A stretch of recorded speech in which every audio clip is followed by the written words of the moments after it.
Hey everyone, and welcome back to my channel, What the Beck. I've been gone for a long time and you might not have known this, but every video since my crochet pride blanket video has been pre-recorded and scheduled, and I went on a little break, but I'm back now. So this video was filmed yesterday as of the day that I'm recording this audio, and yeah, so I'm back. And I was just going to do a video reviewing and using some clay that I got at an art store recently, but it was an air dried clay, and I actually ended up oh my god, my cat is stealing my microphone. I ended up not doing that because the air dry clay needed a couple days to dry, and I didn't have that time available right now, so that will probably be in an upcoming video. But I just decided to do a Zentangle video because I needed some time to chill out and relax, kind of like ease myself into making videos again. And I actually made a joke with my roommate that the last time I made videos, I made 6 in a row and I got really good at it. And I came back after 2 weeks and I was like, how do you make videos? But yeah, so this was kind of inspired by Peter Draws. He is a person that makes YouTube videos about art and drawing and doodling. My cat is still trying to eat my microphone. But I've been watching him for a while. He helped me through recovery from my wisdom teeth surgery. We just put his whole channel on repeat on the TV, and you can see my hair because I was getting a little into drawing. But he has a ton of videos that are really cool and interesting, and his style of drawing is similar to this Zentangle, where you just build off of everything else in the drawing and you're not really drawing anything in specific, just whatever you want really. So I tried to emulate that when I was drawing. So basically just draw something, link something else to it, try to think of new things to draw and ways to add things into the drawing that already exists. And yeah, Peter has a series on his channel called Peter's Content Free Podcast, where he just draws a time lapse of a drawing for about an hour. He spends a lot of time on his drawings. I spend about 45 minutes on mine, but he can spend like hours and hours on them. So he speeds it up to an hour and then he just talks over it, kind of similar to what I'm doing now. And one of the things that he always talks about in his podcast, like I'm pretty sure there's only 1 or 2 out of the 12 that exist as of now that doesn't talk about coffee. So I'm gonna give my opinion on coffee, which is that it sucks and I hate the smell of it. It's very overwhelming for me, and I kind of associate it with bad things, mostly because when I was a child, I had daily medication that I hated, and my parents would always make coffee and then make me take the medicine. So yeah, that's my opinion on coffee. I don't like it. Our college, the building that my major is based in, the writing major, actually got a Starbucks last December, and I hate it because I have to take the long way to my class, or else sometimes I'll get sensory overload, or it'll just be way too much for me to deal with at like 8 in the morning. And yeah.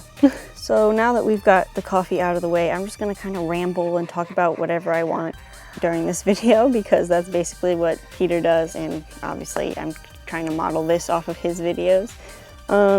One thing that I really liked about his channel is that since his voice is so like calm, like he's very calm in his videos, I don't think he ever gets really like angry or worked up about anything.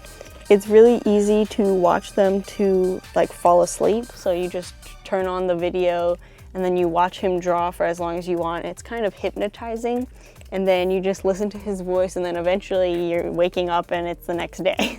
So I really like that about his videos. It's kind of like ASMR, but I don't really get the ASMR like tingle from it. It's more just like relaxing. I really hate that you can see my hair in this video, not because of the color. I actually like the color because it's kind of a fade from my natural like brownish color to green. Because I dyed the bleached parts green after they'd been pink for a really long time. But it's because it's wet. I had just taken a shower when I recorded this, and it looks really messy and gross even though my hair was technically clean.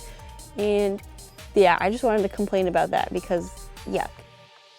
Something that I'm pretty excited for coming up is my YouTube Music. I'm not like buying the YouTube Music subscription. I actually don't have any subscriptions to YouTube right now, but I commissioned my friend slash musician friend, I guess, to make 2 songs for my YouTube channel, and they were coming along really nicely, and I don't have an estimated like end date or finish date for them right now because it's basically a lot of listening to it, giving feedback, changing it a bit, and things like that.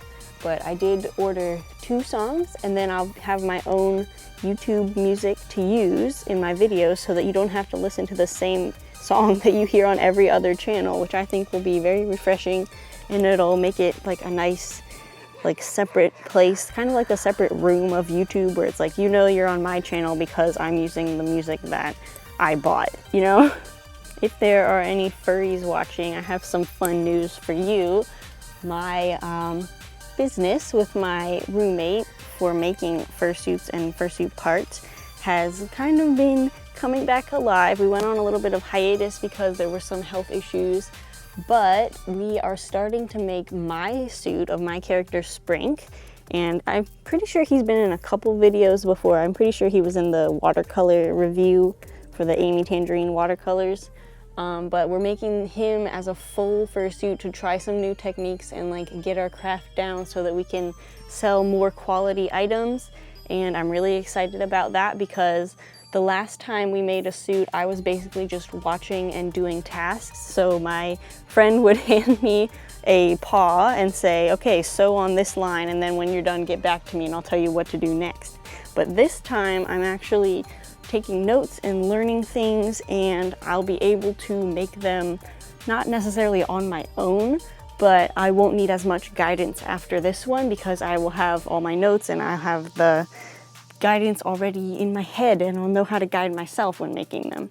And we're actually planning to debut my character at FursonaCon in September, and I've already started saving up for it, and I'm very excited. I have a little envelope in the back of my bullet journal with my cash savings in there, and I have my business account on my bank that I've been putting some money into there to pay for the hotel and such, but I'm very excited. But the last time that I went to this convention, it was very small, and I'm pretty sure it's grown in the past few years, so I'm excited to see how big it gets, really. One thing that's like really weird about the whole like furry thing for me is since I was little, I was really scared of like Chuck E. Cheese and like the Orioles, like the baseball mascots, and like the Raven for like the Maryland Ravens football team. I was terrified of those, and I still am, kind of. If it's not like someone I know in there, I'm usually very worried and my anxiety goes up. Like the college mascot that they had at all the freshman events when I first went to college, scared as hell. Oh my god, I hated that thing so much. But if I'm the one wearing the costume, I'm fine. And that's also weird because I hate masks. Like one of my friends made me a beautiful masquerade peacock themed mask for one of my birthdays, and it was beautiful and I appreciated the gift, but I was never going to wear it because, oh my god, I don't like those. I don't know why. They just creep me out. I guess it's because it's not actually like hiding any part of you, but when you're wearing like a head for a fursuit, it does hide you and you kind of become a different person, and for some reason that's okay in my mind, but not just hiding half of my face for some reason. So while I was on my little 2-week vacation, I was a little bit like off of YouTube for a while. Like when I got notifications, I would put them into a playlist like to watch later rather than watch them right when I got them, because I was spending some time with my partner while he was in town. But I was looking at my comments on my videos, and I just want to say I really appreciate anyone who comments on my videos. That's like the best part of my day, when I get a notification that said so-and-so commented on your videos. And I love responding to you and seeing your ideas or what you thought of my ideas or anything that I made, because it really just makes it like a nice little community. I don't really want to say family because I don't know that we know each other that well, but I really appreciate talking to you and any comments that you leave. So If you want to leave a comment, I will definitely respond to it, and I have always liked and put a little heart on the comments that I get. When you're a creator, you can heart a comment that's on your video, and I like doing that because it's a little cute heart next to your comment because it makes me feel heart emoji, so I want to make you feel heart emoji. So this is the part of the video that I really liked. I wasn't sure if I was going to talk about what I was drawing because it kind of went all over the place and I didn't know if I could keep up with myself, but I did start adding color into the drawing, which a lot of people think that Zentangle is only black and white, and that's a totally valid opinion, but I love colors too much to not use them. But I did try to limit it to 3 colors, yellow, green, and blue, because they're all like kind of the same family. They're adjacent to each other on the color wheel, and so that means they'll be friends when you use them. It won't look as like drawing or rainbow barfy kind of. But my cat, as you can see, was getting in the way, trying to eat my microphone, as she is right now. She just jumped up and tried to steal it, but she was very interested in what I was drawing and trying to eat the pen and all that. Sometimes she just likes to scare me for fun, so she'll just start screaming like in the middle of the night, usually at 4 a.m. That seems to be like her favorite time. If I haven't played with her enough to tire her out so that she's sleeping, she just starts screaming and she just goes, wow, wow, wow, wow, wow, wow. And I'm like, oh my God, are you dying? Like, what's happening? And then she looks at me and she's like, no, I'm fine. So like, why were you screaming? Why were you screaming, baby? She has no response. One day she will atone for her sins, but until then she will just attack my pens and try to eat my microphone. So that's it for this video. If you liked it, you can give it a thumbs up, leave a comment. As I said before, I love comments. And if you want to subscribe to my channel and click the notification bell, that will allow you to get notifications every single time I upload, usually on Sundays, some Wednesdays in the summertime. And I'll see you next time. Bye!